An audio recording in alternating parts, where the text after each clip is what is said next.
Hello, friends. The hour is late, but I am attempting to continue here. It's still the 6th of July, and I'll do my best to work with you.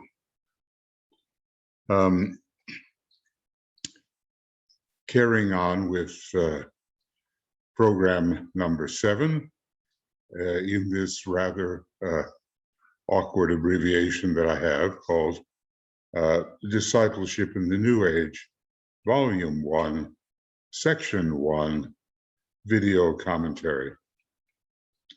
We finished a few pages last time, and we're just about at page 11. And in the new method that I have, it kind of is a little physically easier for me, and I hope it's okay for you. I let you know when I'm talking and when it's the Tibetan talking, but I don't go into the whole color coding business and the constant enlargement of significant words. You can look at the text and you can see, I may bold it a little bit, but you can see what is significant to you.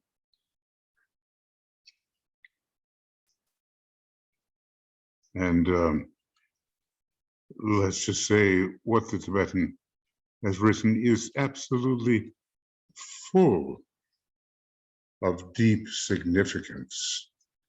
I just don't know where people like you and I, or you and me, could pick up this kind of very solid information, unusually solid. The esoteric bookstores these days are just filled with a lot of nonsense and channeled writings that come more out of a latent egotism than they come out of a true contact with higher sources. What did DK says that maybe 96% or something like that of all these channeled writings are from the well-meaning unconscious mind of the channeler, and then when it comes to who's likely to be doing this effectively, it is the students in the East who are still more sensitive. So maybe they eat up that 4%. It doesn't leave very much for the Western disciple. We really have to learn how to decentralize ourselves. Decentralization is such an important attitude. As you know, going along with etheric physical discipline, emotional dispassion, mental discrimination, and finally, personal decentralization. Easy to say those words, but difficult, to put it very simply, to take the eyes off the little personal self that are usually focused upon it with such preoccupation, with such concern. In our little segue here, DK says, as I work with you in the future, I shall not wait to wrap up the truths I have to say to each of you in such a way that they cannot hurt. And let us say, of course, when we are preoccupied with a system of truth and it turns out to be somewhat fallacious or maybe glamour-ridden or illusion-ridden, then the truth as it actually is will hurt our attachment to our usual preoccupation with glamour and illusion, not to mention the chaos of Maya. DK goes on to say, I shall not in the future consider your personality feelings. Let me pause to ask, does that mean that up to this point he has been considering their personality feelings? But anyway, this is his intention.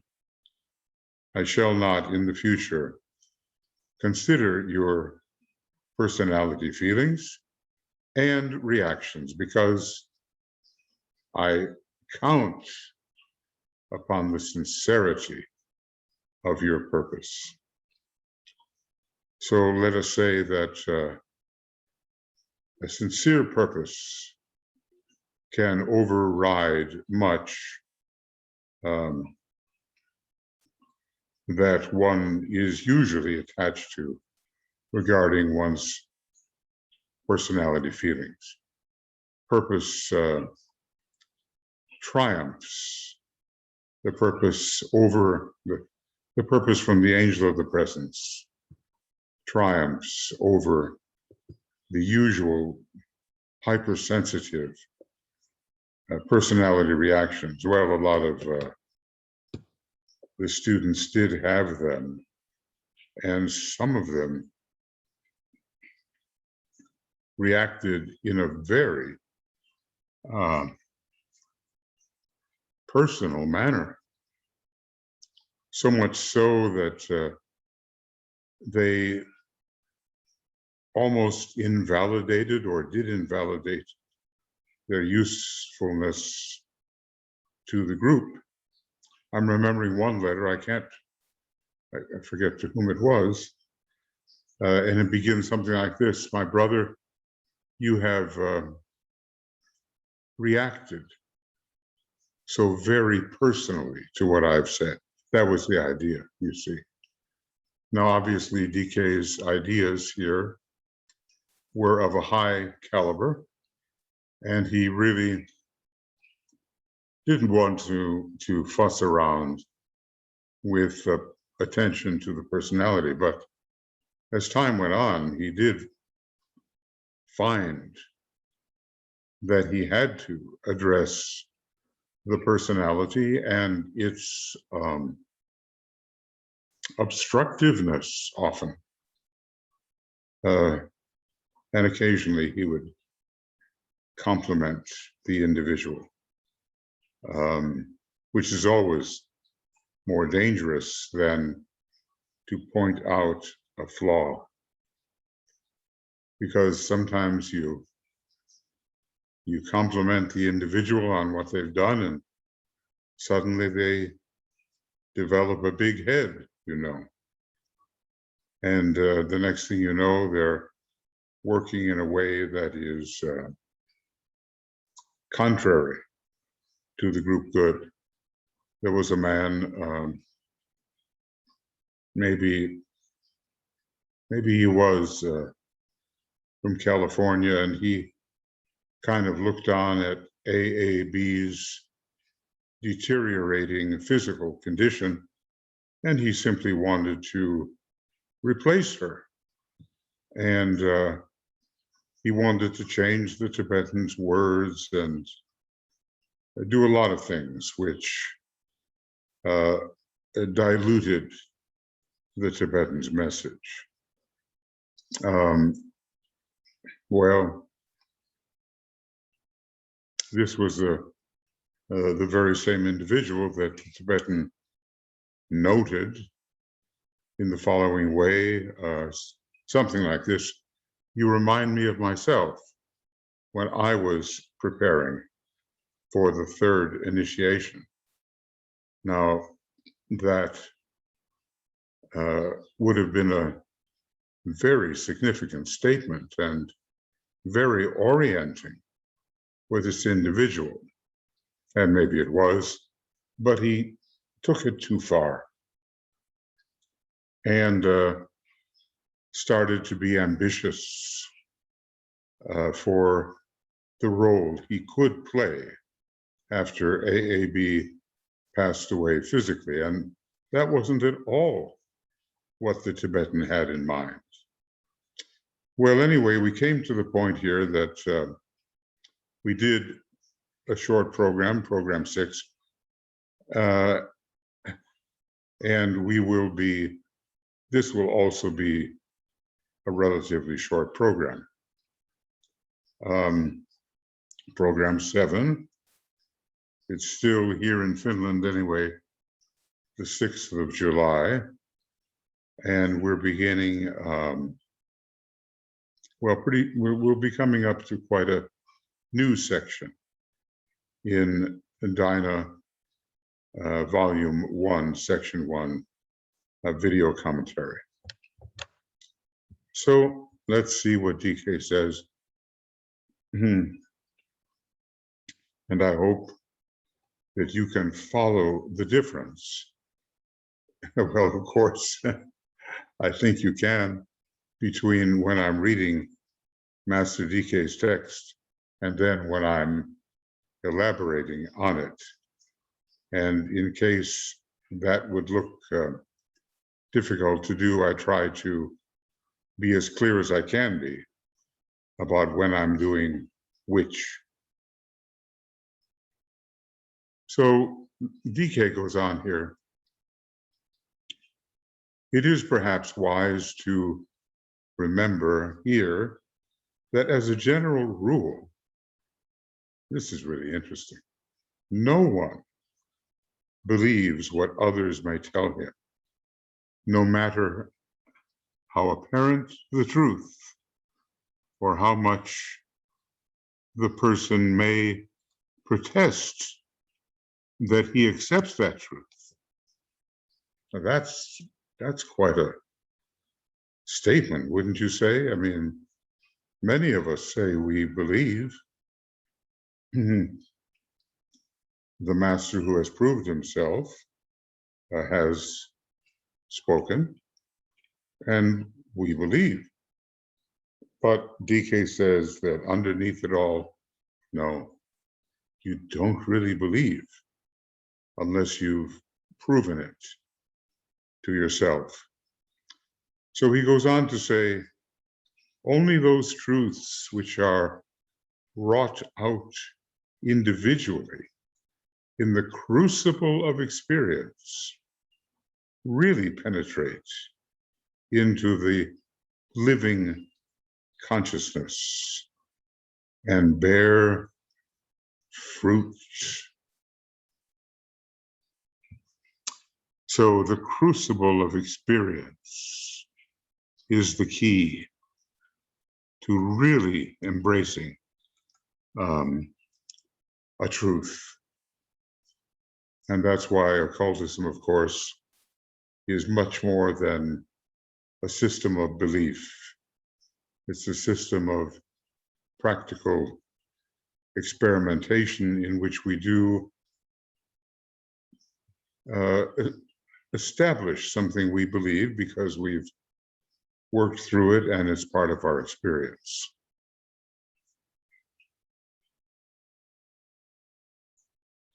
Just pause for a moment and think, what do you believe? Why do you believe it?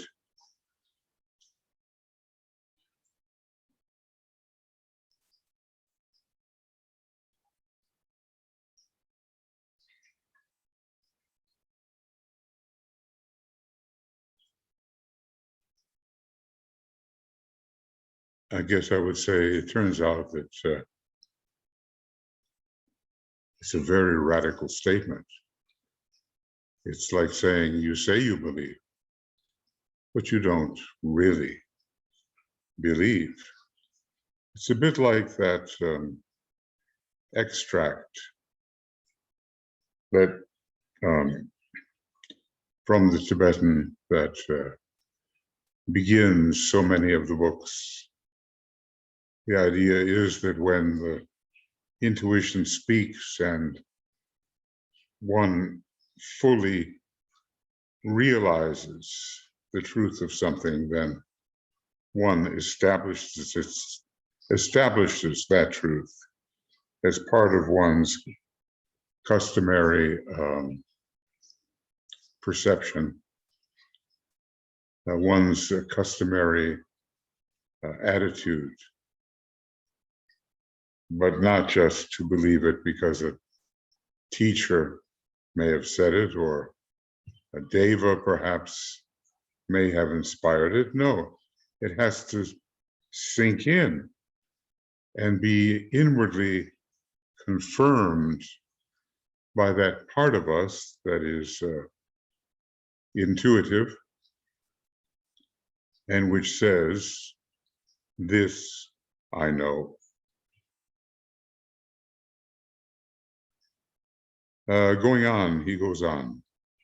But in this group effort, which we are undertaking, the fact that all in the group are made aware of what is said to the individual in these groups of 9,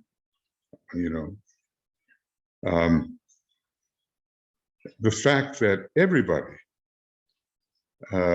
in a way receives the instructions of every other member of the group of 9, DK says, may prove most useful and produce much more rapid adjustments than could otherwise be the case. Now, let me add, did this happen? Well, DK knows what he was expecting and what the response was, and maybe it happened to a certain extent. Obviously, through great complexity of the history of the times and through the degree of sacrifice that group members were able to make or refused to make, they did not live up to DK's highest hopes for the group. And I'll just say, not yet, because this seed group project, somewhere he tells us, is a 275-year project, and I guess reaches its fruition by the year 2200 or so. So, he's saying maybe more rapid adjustments can be made because, in a way, all group members are privy to what the master is telling to each one of them. And let's say that that's why he is so careful about what he says, because he doesn't want to lead the other group members off into non-productive speculation about any one of the members. So maybe more rapid adjustments were made in some senses. They certainly could be made. But DK goes on to say, provided that unitedly and in love, they will then help their fellow disciple to change the undesirable condition. I would say that we're all aware, using what might be called the group gaze, of the difficulties that various disciples have with certain areas of behavior. Some might be too reticent, some might be too authoritarian or dictatorial, some may go off on tangents which are irrelevant.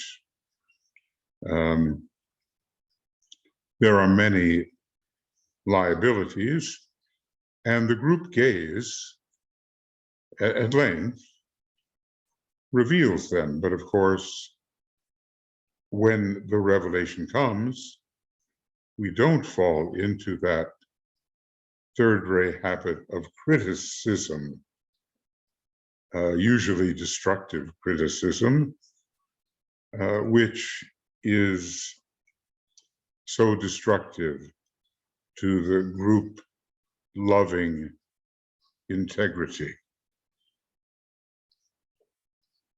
or the loving group integrity.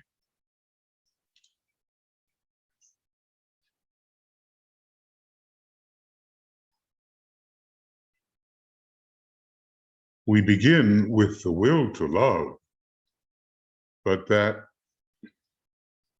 if we are successful, rapidly changes into true, spontaneous love itself. And so it is necessary to see what is our attitude towards our fellow group members and whether it is suffused with love and the ability to create harmony.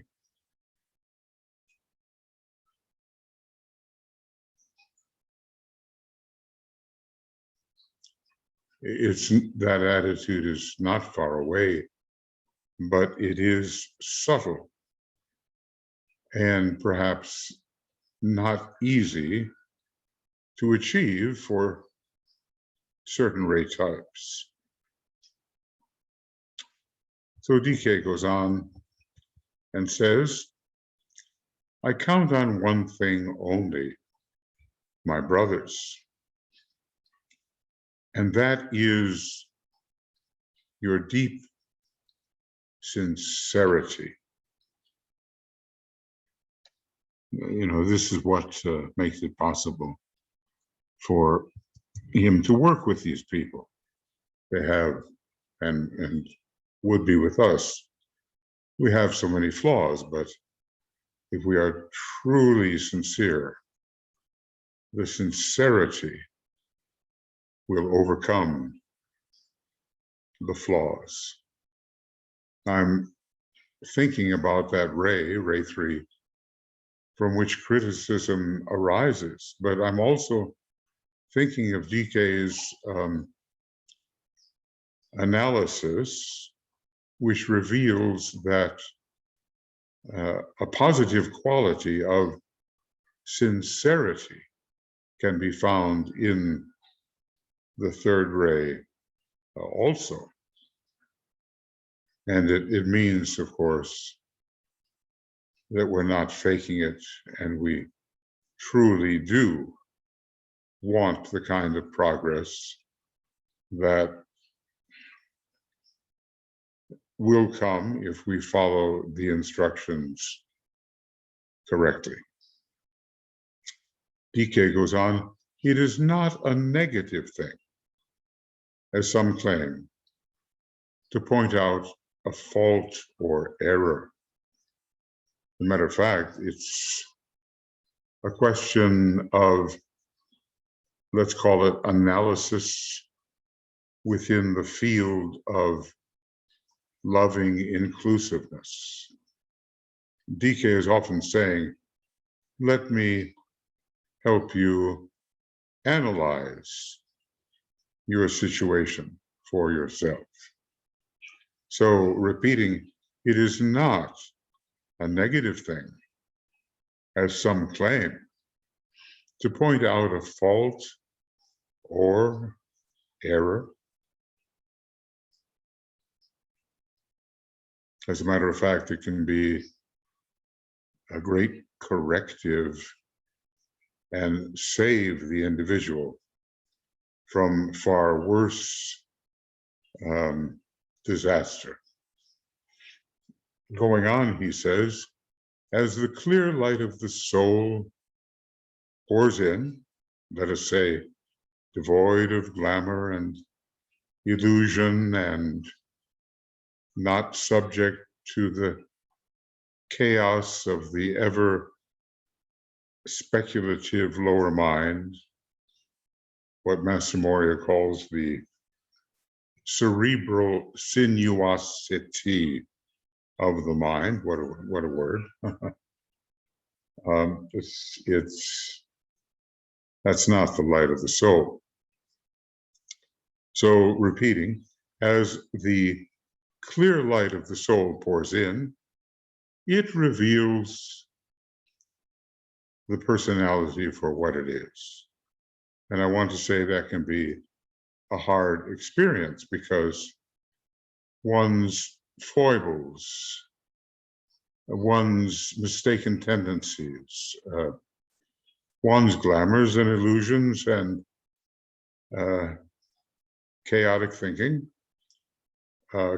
will be revealed. It's sometimes hard to bear the recriminations that come with that revelation. Going on, he says, if true dispassion is practiced, I'll say it's an emotional attitude, right? This group of disciples can see things as they are and remain untouched by the revelation of the desirable or the undesirable qualities. So what do we see? A kind of detachment from the often glamorous states of emotion that otherwise might captivate us. DK goes on, if you are depressed or irritated or hurt by such revelation, it indicates a basic lack of dispassion and proves attachment to the personality and to the opinion of others. There is an old saying, they say, what do they say? Let them say.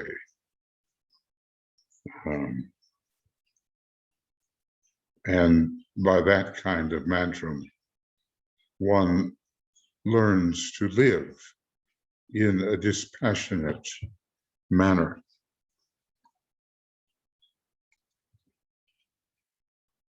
Okay, so that was the first major point, that no one believes unless they have the experience. And that if we react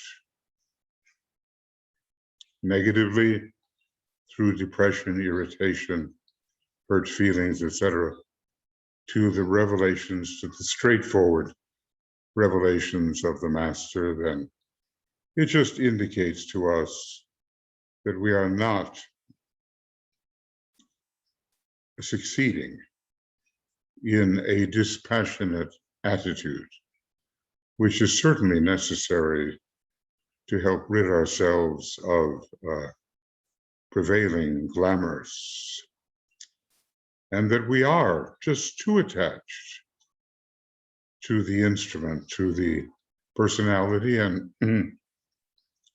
what ends up being the dweller on the threshold as the opponent of the angel of the presence and of our soul nature in general.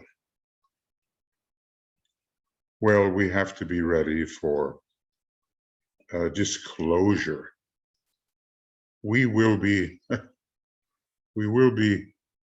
found out. The group gaze or the gaze of the master will reveal to us what we do and what we are, and how do we respond to that? Do we respond, or do we react through all our old habit patterns? That's going to be a question for all of us as we continue with our training in the New Age. And certainly there are many of us, maybe all of us, who really adhere to the Master's words, who will be in a state of ongoing training. And hopefully, with the Master in physical incarnation, not too far away, to impart what must be imparted in a manner that is difficult to impart if the Master is on one plane and we are on another. So the physical presence of the Master, we've been learning, is really important, not absolutely essential under all circumstances, but important if certain achievements are to be attained. Now I'm just kind of marking this out a little bit. The second point, secondly, it is essential that all disciples in an ashram should be contemplatives. Let me say it's the fourth stage of meditation. Concentration, meditation, maybe, gosh, it might be considered to be the third stage, contemplation. But of course, there are all degrees of contemplation. Some very, very high ones, of which the state of samadhi is an example. Anyway, we are asked to be contemplatives. Okay. And then he goes on and says, but contemplatives in the occult sense and not the mystical. It's as if we have all our wits about us, and we can really handle the personal world, and that we don't simply drift off into some exalting fantasy based on very, very high feeling. So all of us really at this stage in our development are trying to make sure that we can switch from being the mystic to being the true occultist. And of course, this does not mean that we abandon the Neptunian mystical sensitivity. Going on, he says, in any meditation work which you are doing or may in the future do, your aim should be to achieve as rapidly as possible the highest point in the meditative process, passing quickly through the stages of concentration, alignment and meditation, to contemplation. And what we see here is that he holds it in the third order, and it is associated particularly with the sign Libra. In contemplation, we kind of get inside the object of our meditation and realize our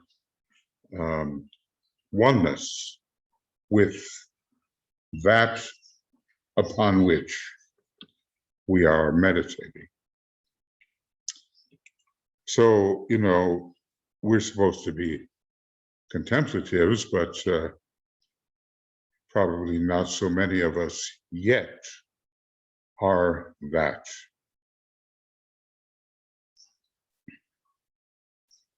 So the stages are of meditation, that is, Leo concentration, Virgo alignment meditation, Libra contemplation, Scorpio, believe it or not, illumination, Sagittarius inspiration, and Capricorn initiation. All those I's, you know. Followed by Aquarius, which what can we call it? Universalization, and then another I as the acme of it all, Pisces, identification. So go through these rapidly until we reach the stage of true contemplation, which I think involves the erasing of boundaries, or at least the beginning of that, with regard to any object of contemplation. DK goes on, having achieved that high point, you should strive to preserve it and should learn thus to function as a soul in its own world. Let me say, he seems to be saying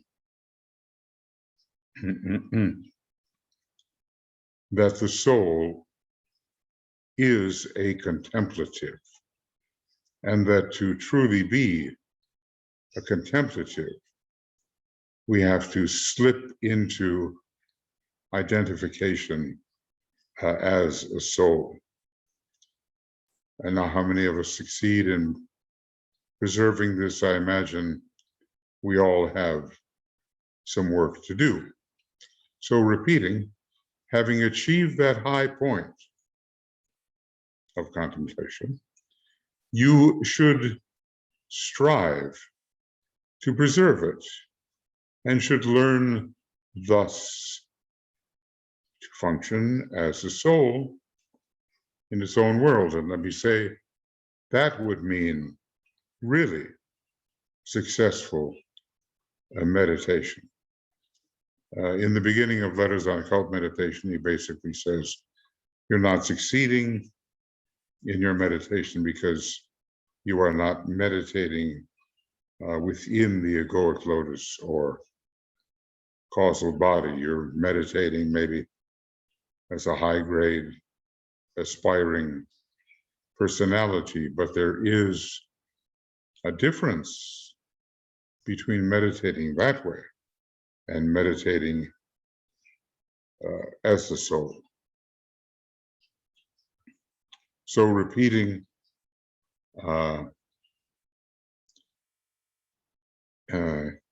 you should strive to preserve that high state, and should learn thus to function as a soul in its own world, contemplating the world of energies in which all initiates work, and in which you each must someday, in this life or another, take your place. Well, we could pause and ask a simple question. Do we actually know how to meditate as a soul?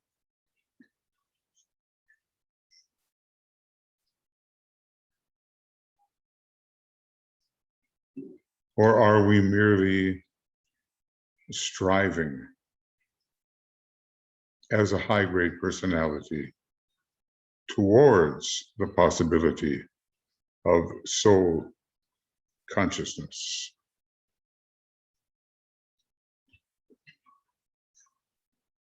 He does want us to learn to meditate as a soul.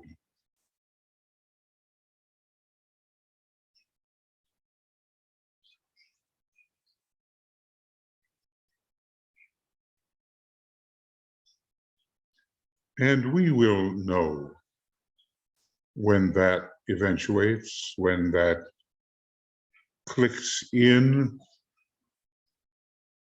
when our perspective has changed, because an entirely new experience will be ours. This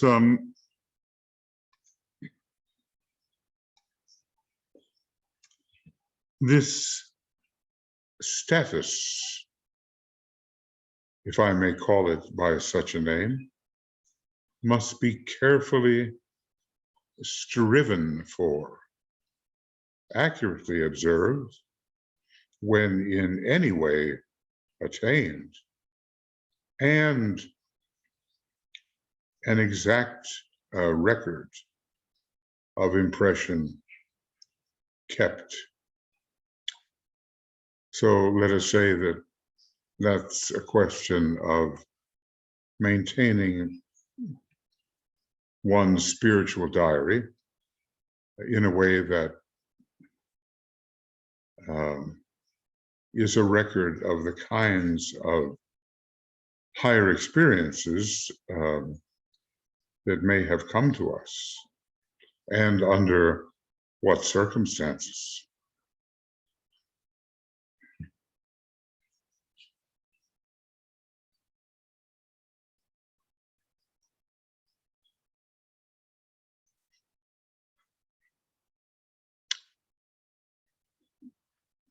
He goes on to say, you should therefore constitute a group of active contemplatives, and the results will be facilitated if you ponder upon and struggle for the first condition of your group existence. What is it? Group unity. And let us say that if you find anything within yourself which is militating against the production of group unity, then whatever it is, it has to be cast out, cast aside. But of course, it also has to be understood. It's no use just throwing something away if you don't understand its nature and its origin. It will, as it were, come back to bite you when you least expect it. So we can see it is a demanding mental process that will advance us on the path of discipleship, and an imaginative process, along with the use of certain antichironic words of power. It's a science. And it just doesn't come to us casually. Of course, we may be surprised by an experience, but the occultly scientific method of approach wants to be able to replicate that experience.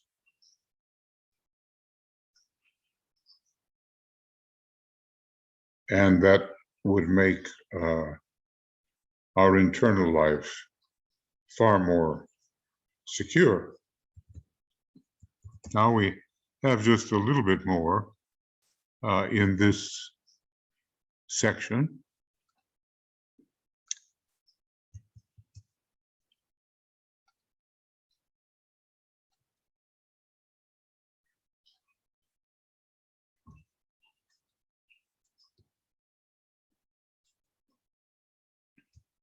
And we've been basically looking at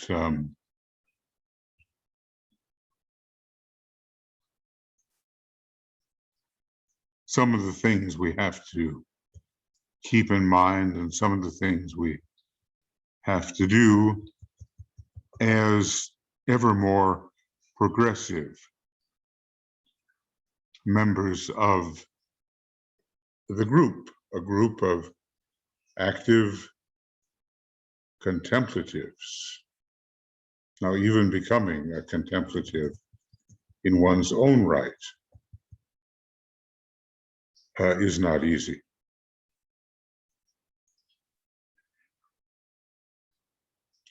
The word is sometimes used loosely. Now, we say, oh, go contemplate that. But what do we really do? Is it real contemplation? Is it from the soul level? Because basically, it is the soul, or angel of the presence, that is the contemplative. And we have to slip inside that point of view that we know as of the soul.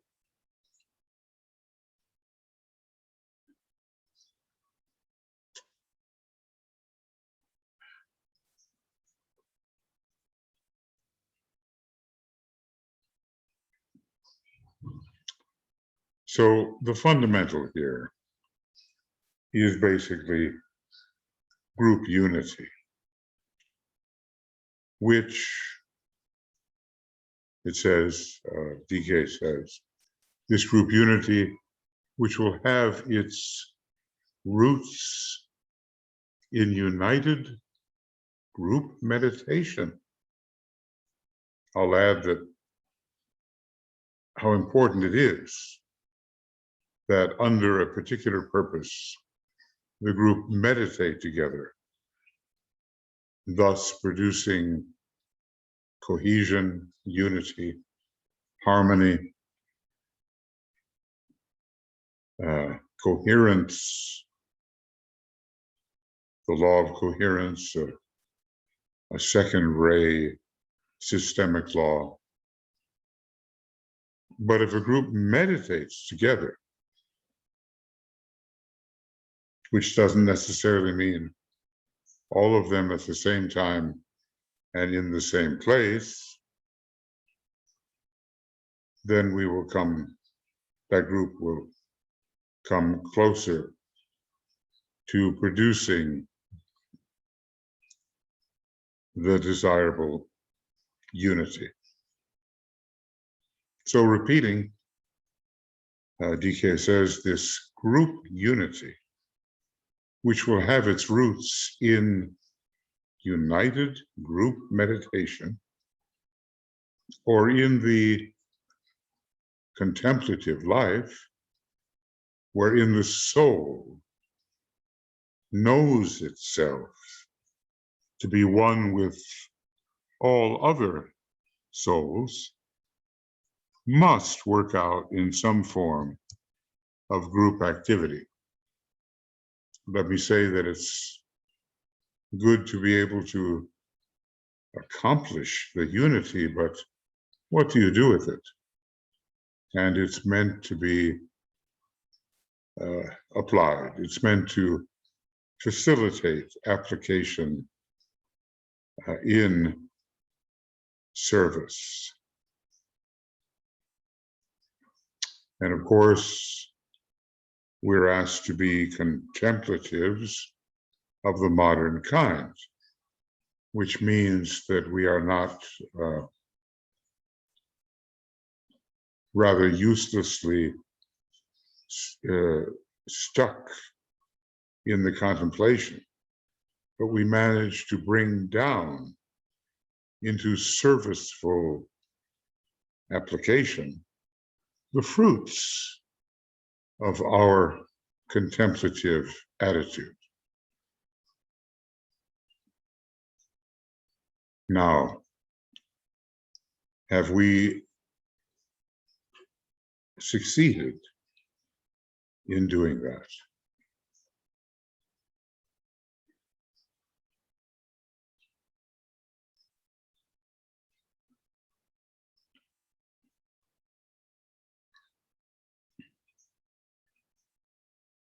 You know, and I would venture a guess here that to an extent we have succeeded in doing that.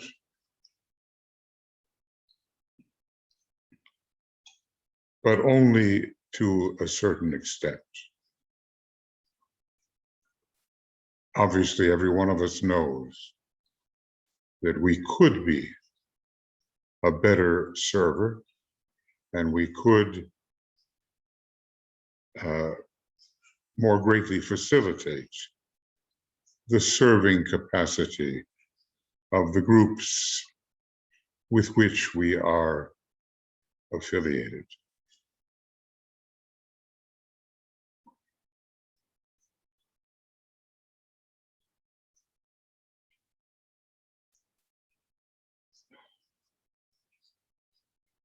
I would say we actually know that. And how we struggle and strive and attempt to make good with the process, that is up to us, of course.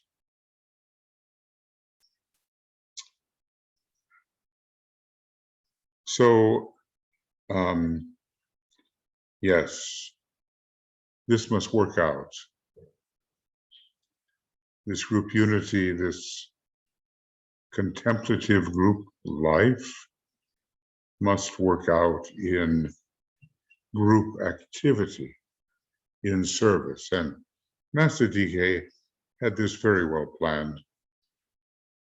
These groups of 9 would really have begun a fuller service to humanity than thus far they were able to achieve, but times were difficult.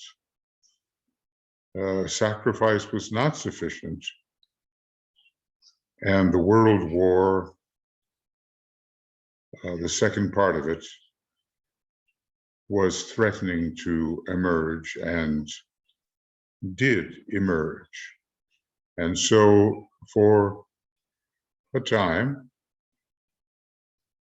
the groups of 9 work had to be suspended. And he reorganized things, a kind of group of 24, a new seed group, he called it. And then there also was the in-person ashramic group in New York City. I think one of the areas of externalization for Master DK's ashram was going to be New York City. And we will see how that continues to work out. Obviously, New York as a city and not as a planetary center had a strong combination of rays 2 and 3, which, in my view at least, is similar to a combination in Master DK's makeup. Well, it's hard to know the various cities in which certain externalizing masters will take up their anchor, their point of presence. But it did seem to me that New York City would be very important for Master DK as one of the 5 initial externalizing masters. So going on, he says, this should demonstrate at once in the group itself, and later on, when the unification is more complete in the world at large. So let us say he had high hopes for these seed groups. He really only organized 4 completely, and partially the political group number 5. And as I say, because of the threat of the times, his responsibilities were called toward very occult work to help humanity weather the storm and survive. We don't know all he did during that war. Sometimes he gives us hints as to what the Buddha and the Christ did, and they were very active. But he too, of course, must have been active in the attempt to, well, save humanity from itself, preserve the human race, which could have gone down. And all that was a possibility which could be visioned, that is, the defeat of the human race as presently constituted, with the requirement of starting all over again to see whether a race of human beings might be raised up which did not succumb to the liabilities which at that time the human race had succumbed to, and in a way is still succumbing to selfishness and personalism. And you kind of wonder how people can think that way. But then maybe we forget that they have not had the advantage of even the basics of the ageless wisdom. And so many of the steps in our thought process that we simply take for granted, they have not experienced at all. And that's where we come in with our need to educate those who are what can I say, red, but have the potential of going purple. And you know, if you mix the blue and the red, you do get purple. So we need many more of the purple types who at least can be open to a much wider, broader, inclusive humanitarian attitude instead of this tedious pursuit of personal selfishness. It seems no matter what might happen to humanity, the personal selfishness is pursued.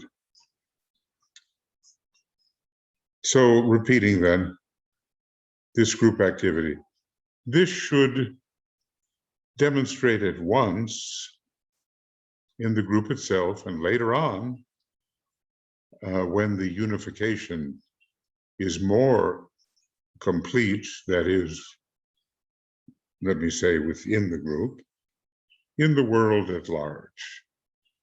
So let me say clearly that DK had, and maybe still has, high hopes for these seed groups, because the experiment is far from over. Maybe another more than 175 years remains in the 275-year experiment. So DK goes on and says, it is in this way that the Masters Ashrams will be externalized on Earth through this group activity. These new group of world servers, related groups. So repeating, it is in this way that the Masters Ashrams will be externalized on Earth and the hierarchy function openly on the physical plane and not behind the scenes as hitherto, where they have been since the end of the Great Atlantean War. They found it wisest to withdraw and provide the mysteries of initiation, yes, but not make them easy of attainment and make them a condition which had to be searched out by those who had the sense of hierarchy. DK goes into that quite thoroughly in the Esoteric Psychology, Volume 1. It's all about the establishment of the mysteries, and even though it might be said that, in a way, the forces of good, that is, the forces which hierarchy represents, succeeded in that great war. They changed their accessibility and have not been located in any truly significant way on the outer plane until this time now, this time of externalization of the hierarchy.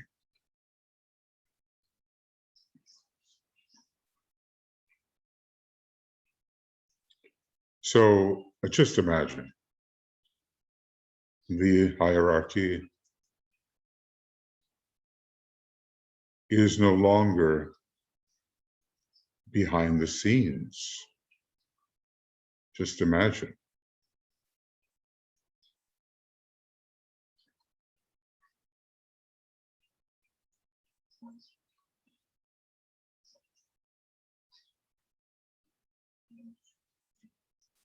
And what a ferment that will cause, and how it will demand choice of human beings who are wise enough to realize somewhat what is happening. Do you follow the Christ and his masters and their initiates, or do you continue in the same old selfish way, bowing down before the god Mammon? It's the god of money, as if this symbol that we call money were more important than the true spiritual fate of the human race. And then DK goes on to say, then will come the restoration of the mysteries. Now that's a great theme, and we know that the Christ will be offering the first initiation semi-publicly, and that people will see etherically the augmentation of the light in those who are to be initiated, and they will know of the justification then of the initiatory process, and even the second initiation will be offered a little more interiorly, but still in a way on the physical plane. At least the process will go on there, even though the inner modus operandi involves the causal body and higher planes. Master R will also be involved. He is the great seventh ray, third ray master, and his third ray component being, rather his seventh ray component being for so long an initiate upon the seventh ray, will facilitate the exposure of humanity to the idea of the mysteries. Radical, revolutionary things are in the offing. And just the way one is sure that in medieval times, the kind of world we have now was almost totally unimaginable.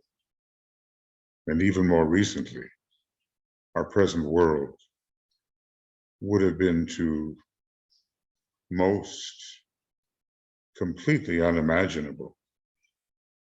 So the way of living in the Aquarian age is for us, even now, with our slightly advanced knowledge of these processes, rather unimaginable. And there's how many? Well over 2,000 years ahead until that age elapses, giving way to an age of still more general and higher initiation, the age of Capricorn. So we have to be patient, but at the same time, work as if there were no time to lose.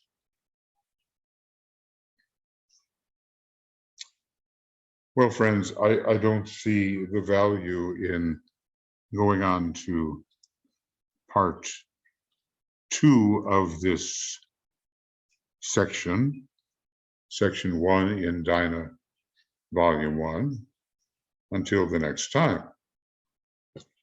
So we are at page 12.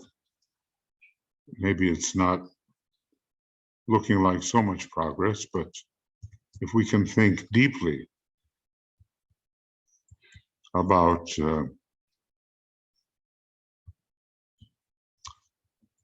the recommendations so far, to really have the experience and to become a group of contemplatives based on group unity, if we can do that, we're already ahead of the game. So this is the end of program 7. And now it is the 6/7th of July, 21. And we've gone from page 1011 to what? Page 12. Not a lot of pages, but a lot to think about. We'll begin with program number 8. Hopefully tomorrow. It's a busy day for me, but hopefully. I'm just going to put the X's there, because we just don't know what will be possible. There are ask programs to do on triangles, but we are really ready to enter a new section.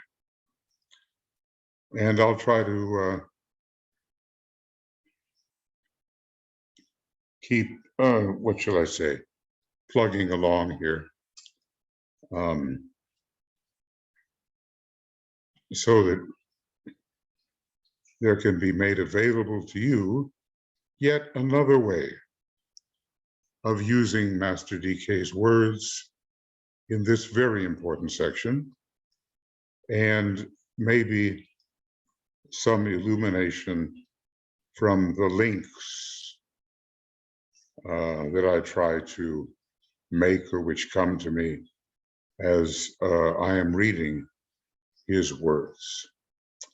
So let's say that Tuya and I and the whole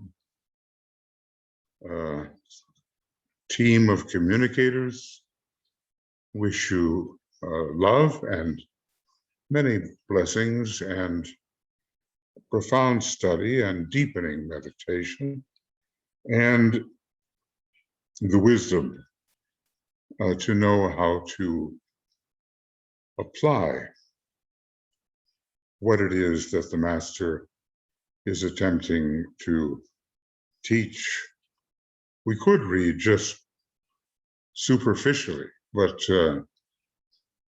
Master DK says, read, please, read with care what I have written. Read more carefully what I have written. And I think, well, commentary in a written form on these pages already exists on Makara, but there's something here which adds to our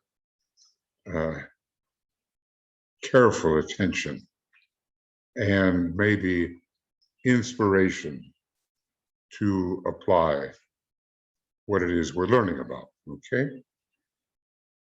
So, lots of love, many blessings, and we'll get back to you. I never know when or how, but hopefully it will be tomorrow and there won't be too many things to do to make that possible.